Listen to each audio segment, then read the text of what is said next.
The longer I watch season 2 of Kaguya-sama Love is War, the more I'm realizing how special this show actually is. I was calling this my favorite comedy anime of all time as soon as season 1 concluded.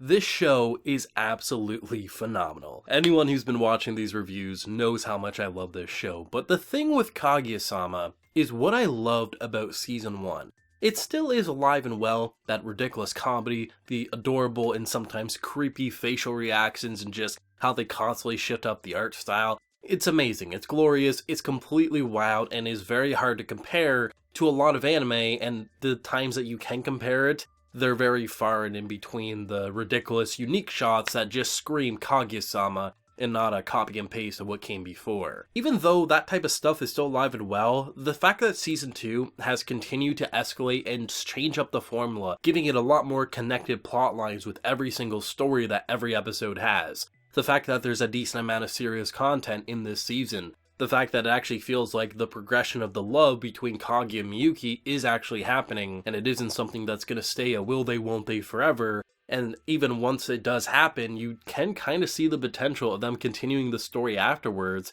unless they do want to wrap it up at that point in time. But then you get characters like, of course you have Yu, and just, you have, of course, Chika, and then you introduce a new main character, Ino, and like, there's so many little stories at play, and you can build more relationships, whether that's romantic or friendship, and even when you have a character who was basically trying to be competition for Miyuki in the president race, she can keep walking in thinking sexual things is happening, and it's gonna keep making us laugh because she is so innocent and pure, and we've gotten so used to the Central Four that we don't really get that same level of reaction that we do with a new innocent mind in the student council room. They find ways to keep it Kaguya-sama, but also throw new elements and flavors into the little pot that we're about to consume, and even when we think we know what we're gonna get, it throws us a completely unique curveball. The fact that we have a fifth main character now, someone who is new to the equation, means a lot of the old content that was fresh in season 1 can now be reintroduced because she hasn't experienced the wrath of Kaguya-sama Love is War to the full potential, and the characters that have grown used to it now get to experience new situations, and it's pretty glorious to see it all play out. I just really like the flow in terms of literally starting out the episode with Underpants, moving on to trying to keep your man secure, and just everything that came after. And the fact that they played the credits and then went into this Shoujo Kaguya just wants to go to an aquarium. The fact that this show just lends itself to make the best thumbnails is still one of my favorite things about this show. You can screenshot pretty much anywhere, and you can come up with a pretty good idea for what a compelling thumbnail would be without ruining anything, because having just the flirtatious aura and just everything like that, you know Kaguya-sama's being a goofball, and it absolutely was. I think in terms of like my absolute favorite point in this episode, it's honestly right off the bat, the little first story that we get, where the misunderstanding is probably one of my favorite in recent memory, because you really understand where both sides were coming from, where, of course, like, what's going on with her crush's underwear? What type of underwears is he wearing? And depending on what he answers, that could be a very big man whore. And the fact that on Miyuki's side, he's thinking, like, what type of underwear would you want to see a girl wear? It's just, like, it lends itself so naturally to be, like, you know exactly what's gonna happen, and you see the joke coming like a train about to run over a car, but you just think, I wonder what's gonna happen here. And by the time it fully wraps up and you see Miyuki's side, he's talking pretty cutesy about things, and then from Kaguya, she's talking very like, oh, he's a man whore. And just the fact that that started the escalation of our new council member thinking horrible and sexual things are happening in this room, you can't help but love it, especially because you got characters like you who are just so bound and bent of never going to the devil's underwear, immediately changes his mind after everything that happens. It's such a basic design for a joke, and I'd say it's probably one of the more season 1 era jokes that we've seen in quite some time, at least in season 2, because obviously season 1 is comparable to season 1. But in terms of the past 7 episodes, I would say this is one of the more season 1 style jokes, and I thought it was hilarious because it's a pretty normal thing to ask, in all honesty. It sounds a little weird, but it's understandable like where the characters were coming from, and the fact that they both had this misunderstanding, it was pretty glorious to see it all play out. And the fact that it then transitions, once again, a very natural flow, it feels like the stories are connected, unlike a lot of the stuff in season 1, which is still flawless in my mind. But this is a different type of flawless, and now that we're deeper in the story, it's good to see things actually connect, and kind of interlinked so it's not just so disjointed and it's just like a random slapstick comedy. No, it's still funny, but there's an actual flow to the character progression, which really makes it special in my mind. The whole hand massage situation, I think, it's amazing. It simply is. You knew Kaguya was not giving a good hand massage. If anyone thought she was going to give a good hand massage, we're forgetting who Kaguya is, how little contact she's had with people. She would be the one getting a massage, not giving one. So her giving the massage and it building up to being just painful, I saw that coming a mile away. But the reactions from Miyuki, these are some of the most uncomfortable faces Miyuki has ever had in this show. And that's saying a hell of a lot that a simple hand massage would get some of these faces. It's amazing to see it play out. And the fact that it leads to another sexual innuendo and our girl walking in. I was like, are we really just gonna keep doing this? Just keep her being just so scared of what's happening?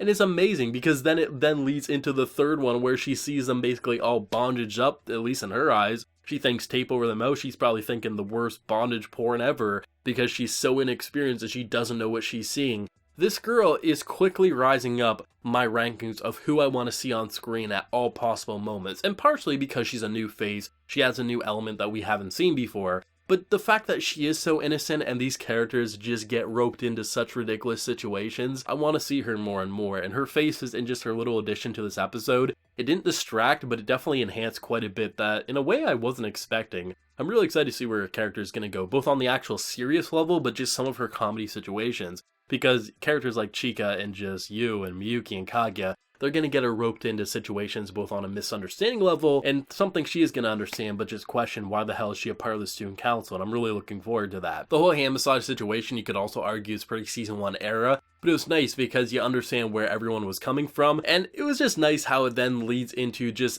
all the final moments in this episode where I'm just rolling, I'm just laughing. I actually laughed a decent amount in this episode. It wasn't the hardest I laughed in Kaguya-sama within season 1 or season 2, but the fact that it just connected so well, I was just like, yes. Kaguya-sama is doing so much right. This is a show that I said ever since season 1, I could watch 100 episodes of. I am still convinced I could watch 100 episodes. Does it realistically need 100? Probably not, but still, it feels like it's not relying on the same formula. It's not relying on the same jokes. I mean, just look at how the episode ends. It gives you the credits at like 18 minutes in or something like that. It's ridiculously early, and then you get this like shoujo, almost visual novel like Who Likes Who, and you're presenting these boys as just like shoujo romance options, as if you're playing a visual novel and you're trying to choose which route you want to go down. It's hilarious because I thought it was completely fake. I thought this was a dream or something like that. And the fact that it actually ended up being real, but just it was warped because of everything that happened beforehand, because they were trying to get her to read a shoujo manga. She had no interest. She did, but it's Kaguya. She has a good poker face. And the fact that everyone was crying from that manga, and the fact that you end the episode with that style, it's brilliant. It's very simple, and people could argue, oh, anyone could come up with that. One of the little story arcs is they're reading a manga, they're crying, they're getting into their deeper feelings. These guys aren't acting all tough and manly, they're actually giving into their vulnerable side. You end the episode with a little, like, you're presenting it as if we're seeing it from how they're viewing the world now. It's very cute, it's very adorable, but I don't think many authors would go down that route. They would just say, oh, this is a funny little moment, we're gonna move on to the next joke, and we're just gonna ignore what came before. And Kaguya-sama kinda did that in season 1, but season 2 was a completely different playing field, and it's really hilarious to see just all the characters and how, in situations where they're all reading a manga, I thought Kaguya, based on who she currently is, was going to cry, but was going to be able to conceal it in front of the people. Maybe she would turn around, she would excuse herself to the washroom. I thought something like that, but the fact that she just complete poker face, read it at home, it's something that you can predict, but it's also hard because the characters have evolved so well, and this show is just remarkable. I think the thing with season 2 I'm most excited to see is what they're going to pull with the season finale, because the season finale for season 1 was probably as perfect as it comes for like a season finale. If we never got more Kaguya-sama, it would have served as a decent stopping point. You could probably piece together where it's going to go. So I'm curious if season 2 is going to be able to run in a similar direction where it's an emotional high, it feels good, it feels like there's progression, but obviously you'll want to see more. It's going to be really interesting to see how season 2 is going to wrap up. Please no spoilers, I don't want any spoilers. This is just me throwing out my random thoughts of the day about Kaguya-sama, because season 1's finale is one of my favorite episodes of Kaguya-sama, and it's honestly one of my favorite season finales in terms of a non-finished show that I've seen in quite a long time. So I'm really hoping season 2 can do something similar. I don't want the same type of stuff, but I want something that's going to be blowing my mind, making my heart race, and just leaving me off in a note that I want a season 3. If they can do that, I'm going to be a very happy camper. If they don't, I'm still going to love this season. It could have the worst season finale of all time. I'm still going to look fondly at season 2, just maybe not the last episode if it sucked. It's not going to, I know it's not, but just saying, if the worst came to pass and the devil rose from his grave down below and just ruined Kaguya-sama for one episode, I would still love season 2, so it's going to be interesting to see what they take with it in terms of just the direction, the comedy, and if there is any drama. The fact that the comedy formula continues to evolve with each passing episode,